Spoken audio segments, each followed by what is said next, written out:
जय हिंद डियर। तो चलिए, आप लोग बहुत दिन से सर बोल रहे थे बीएसटी में कुछ हेल्प कर दीजिए। तो सर बीएसटी में अकाउंट्स के महाकुंभ की तरह बीएसटी में भी हम लोग शॉर्ट टू एमसीक्यू करवा देंगे, 25 टू एससीक्यू करवा देते हैं और कुछ लॉन्ग क्वेश्चन भी करवा देंगे। इतना करके चल जाओगे तो आपका बीएसटी भी अच्छा होने का चांसेस है। बट इसको लाइव क्लासेस नहीं करवा रहे, इसको रिकॉर्डेड करके आप लोगों को हम यूट्यूब में अपलोड कर दे रहे, आप इसको अच्छा से देख लीजिएगा। तो आज हम लोग 25 क्वेश्चन करवा रहे बीएसटी का लेक्चर 1 में।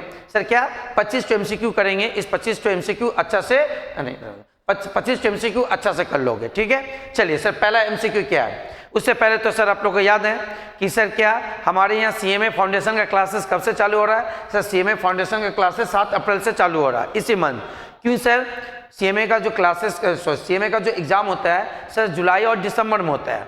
तो सर आप जुलाई में तो बैठ नहीं पाओगे क्योंकि सिलेबस कंप्लीट नहीं होगा, इसीलिए सर हम लोग दिसंबर का एग्जाम में बैठेंगे 2025 का। इसका टोटल कोर्स फीस कितना 12,999। और सर इसको आप इंस्टॉलमेंट में भी दे सकते हो। अगर आप सीएमए ज्वाइन करोगे तो सर आपको फर्स्ट सेमेस्टर क्लासेस फ्री में करवाया जाएगा। अगर केवल फर्स्ट सेमेस्टर का क्लासेस करते हो तो कोई प्रॉब्लम नहीं है, आप कर सकते हो। उसका क्लासेस 10 जुलाई से चालू होगा। क्यों सर, क्लास 12 का रिजल्ट निकलेगा मई जून में, एडमिशन लेने के बाद सर 10 जुलाई से क्लास चालू हो जाएगा।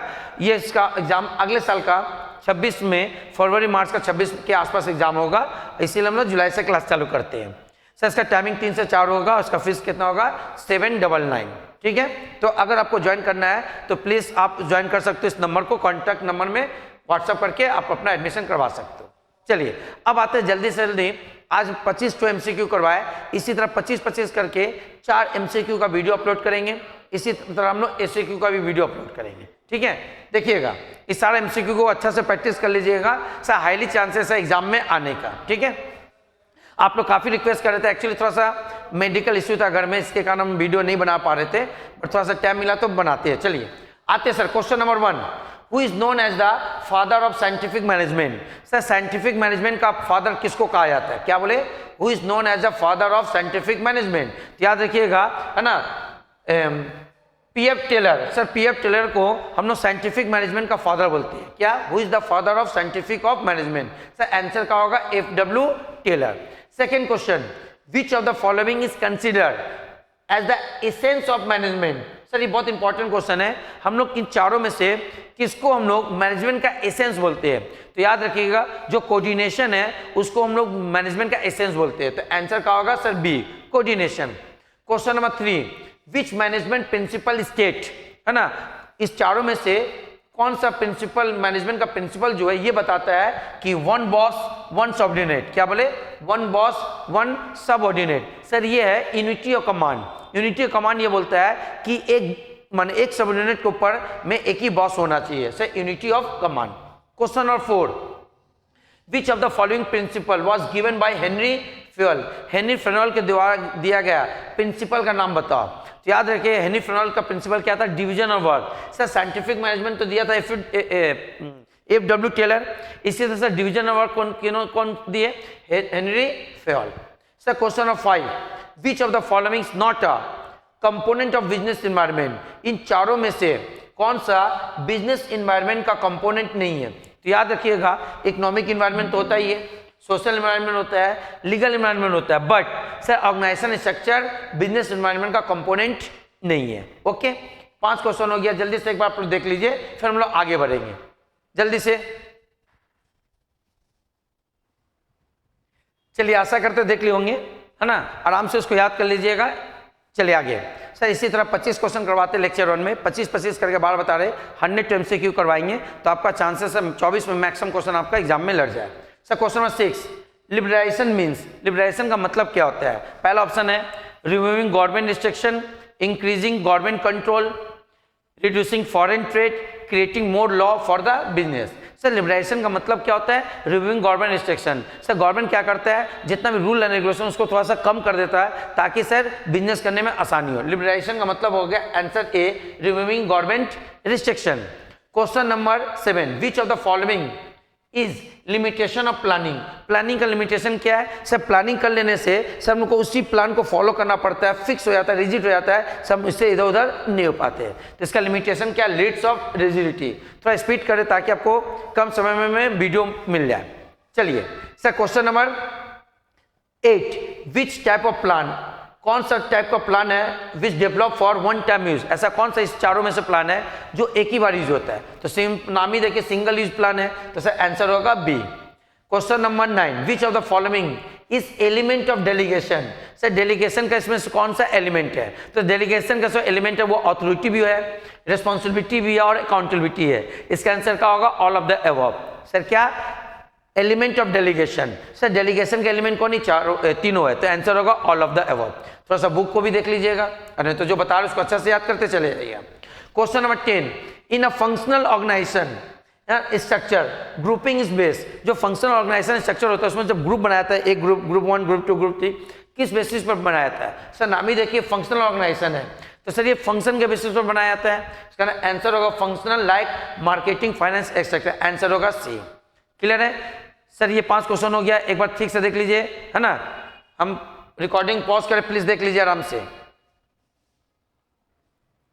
चलिए आशा करते हैं ये 10 क्वेश्चन हो गया। सर इसी के साथ 10 क्वेश्चन एमसीक्यू डिस्कस कर लिए, आगे बढ़ते हैं। सर नेक्स्ट 5 में देखिए 11 number question.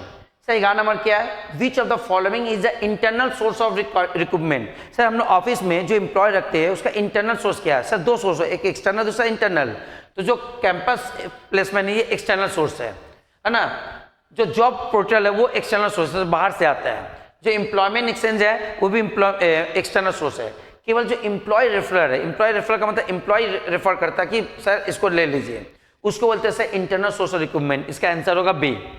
Sir next question number 12 है, which training method involve learning by working on different task. इसमें से किस काम में हमको डिफरेंट टास्क सीखने का मौका मिलता है? सर जॉब रोटेशन, एक जॉब के बाद दूसरा के तीसरा में डिफरेंट टाइप का जॉब में अगर आपको रोटेट किया जाए, आपको डिफरेंट काम सीखने का मौका मिलेगा, तो आंसर होगा job rotation. Question number 13, Maslow hierarchical need theory. Sir बहुत इंपॉर्टेंट थ्योरी है, इसमें से कौन सा इंक्लूड है? तो याद रखिएगा मैस्लो ने कहा कि 5 नीड बताया था, तो सर उसमें क्या था? फिजियोलॉजिकल है, safety, estimate and self actualisation need है। सर आंसर का होगा बी। आते question number 14, which of the following is an element of directing. इसमें से कौन सा डायरेक्टिंग का एलिमेंट है? तो सर डायरेक्टिंग एलिमेंट तो प्लानिंग, ऑर्गेनाइजिंग और कंट्रोलिंग नहीं, खुद ही सर पीओएसडीसी मैनेजमेंट का है। पीओएसडीसी सर क्या? Planning, organising, staffing, directing, control, ये मैनेजमेंट का ही एलिमेंट है। इसका मतलब सर डायरेक्टिंग का एलिमेंट कौन है? कम्युनिकेशन, तो आंसर का होगा सी।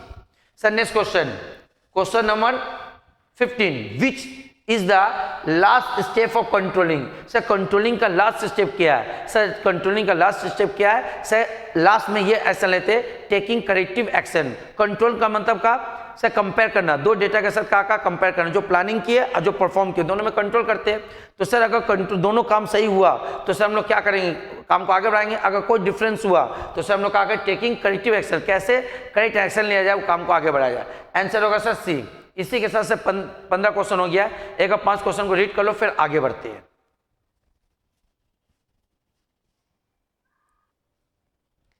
तो चलिए पढ़ लिए होंगे, है ना। हम वीडियो को पॉज कर प्लीज आराम से उसको वीडियो को मैंने पॉज करके आराम से रीड कर लीजिएगा, स्क्रीनशॉट ले लीजिएगा, उसको पढ़ लीजिएगा।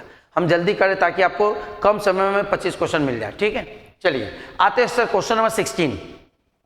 क्वेश्चन नंबर 16 में है क्या sir? Question, which of the following is not a type of control. Sir control का इसमें से कौन सा टाइप नहीं है? याद रखिए फीड फॉरवर्ड कंट्रोल होता है, कंकरेंट कंट्रोल होता है, फीडबैक कंट्रोल होता है, बट प्लानिंग कंट्रोल का कोई टाइप नहीं है। इसको याद कर लीजिए अच्छा से। Sir question number 17, the main objective of financial management is. Financial management का मेन ऑब्जेक्टिव क्या है? सर फाइनेंशियल मैनेजमेंट का मेन ऑब्जेक्टिव है शेयर होल्डर, कंपनी का जो ओनर है उसका वेल्थ, उसका प्रॉपर्टी को क्या करना? इंक्रीज करना, मैक्सिमाइज करना। तो याद रखिए फाइनेंशियल मैनेजमेंट का मेन ऑब्जेक्टिव है maximise share holder wealth. Okay. Question number 18, which of the following is long term investment decision. इसमें से कौन सा है लॉन्ग टर्म इन्वेस्टमेंट डिसीजन? लंबे समय के लिए माने डिसीजन लेते हैं इन्वेस्टमेंट का। तो याद रखिए जो कैपिटल बजटिंग है ये लॉन्ग टर्म इन्वेस्टमेंट डिसीजन है। Okay. Sir next question, which of the following is component of marketing mix. याद रखिए मार्केटिंग मिक्स का 4P होता है, वो भी क्वेश्चन डाले इसके बाद, बट अभी याद रखिए इसमें से मार्केटिंग मिक्स का कौन सा कंपोनेंट है? तो याद रखिए प्रोडक्ट होता है, तो बाकी 3 कौन है? सर नेक्स्ट क्वेश्चन में डाल दिए the 4P of marketing mix. बताइए मार्केटिंग मिक्स का 4P कौन है? तो सर याद रखिए, अभी बताया product, price, place and promotion. क्या सर, मार्केटिंग में इसका जो 4P है क्या क्या है, product, price, place, promotion. Sir एक बार और, product, price, place and promotion, तो आंसर होगा ए। इसी के साथ सर 20 क्वेश्चन हो गया और 5 क्वेश्चन डिस्कस करेंगे। इसके लिए थोड़ा सा हम हट, पहले इसको देख लो फिर आगे बढ़ते हैं।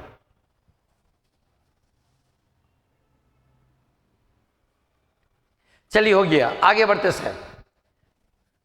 Question number 21। Sir question number 21 में क्या है, कंज्यूमर प्रोटेक्शन वाज इंट्रोड्यूस, है ना। अच्छा, कंज्यूमर प्रोटेक्शन वाज इंट्रोड्यूस, कब इंट्रोड्यूस हुआ था, तो याद आएगा 1786 में। बट नया नया कानून का नाम क्या, तो बोलोगे 2013। तो सर आंसर होगा 1986। यहाँ टिक मार दिया, आप लोग इला लिखोगे। अगर बोले कि प्रेजेंटली कंज्यूमर प्रोटेक्शन एक्ट क्या है, तो बोलोगे 2019। But consumer protection was introduce कौन सा ईयर में इंट्रोड्यूस हुआ था, तो आप टिक मारोगे 1986 में। ये इंट्रोड्यूस पूछा तो आंसर होगा ये, ठीक है। यहाँ गलत टिक हो गया। सर नेक्स्ट क्वेश्चन, विच राइट, कौन सा राइट प्रोटेक्ट, याद करो हम लोग कंज्यूमर प्रोटेक्शन एक्ट में पढ़े बहुत सारा राइट है, उसमें से कौन सा right, consumer from misleading advertisement. जो अगर किसी कंज्यूमर को सर गलत एडवर्टाइजमेंट दिखा के उसको प्रोडक्ट बेचा, तो इसमें से कौन सा राइट उसको प्रोटेक्ट करता है, याद रखें राइट टू इन्फॉर्मेशन। थोड़ा ठीक से पढ़ के, ये सब क्वेश्चन इंपॉर्टेंट है। Question number 23, which regulatory body governs Indian stock market. Sir जो हमारा शेयर मार्केट, जो इंडियन स्टॉक मार्केट है, उसको गवर्न या कंट्रोल कौन करता है, तो याद रखना SEBI, security exchange board of India. Sir कौन, security exchange board of India. Question number 24, which market deals, sir कौन सा मार्केट डील करता है, buying and selling of new security, नया सिक्योरिटी। सर नया सिक्योरिटी, नया शेयर जिस मार्केट में बिक्री होता है उसको प्राइमरी मार्केट बोलते हैं, और उसका secondary, second time, third time, fourth time, उसके बाद जब भी बिक्री हो सर वो होता है हमेशा सेकेंडरी मार्केट में। तो सर प्राइमरी मार्केट क्या होता है, जहां शेयर पहली बार बिक्री होता है, जहां पहली बार इश्यू होता है, उसको बोलते हैं ना आईपीओ, इनिशियल पब्लिक ऑफर। तो पहली बार जहां आईपीओ निकलता है उसको बोलते हैं प्राइमरी मार्केट।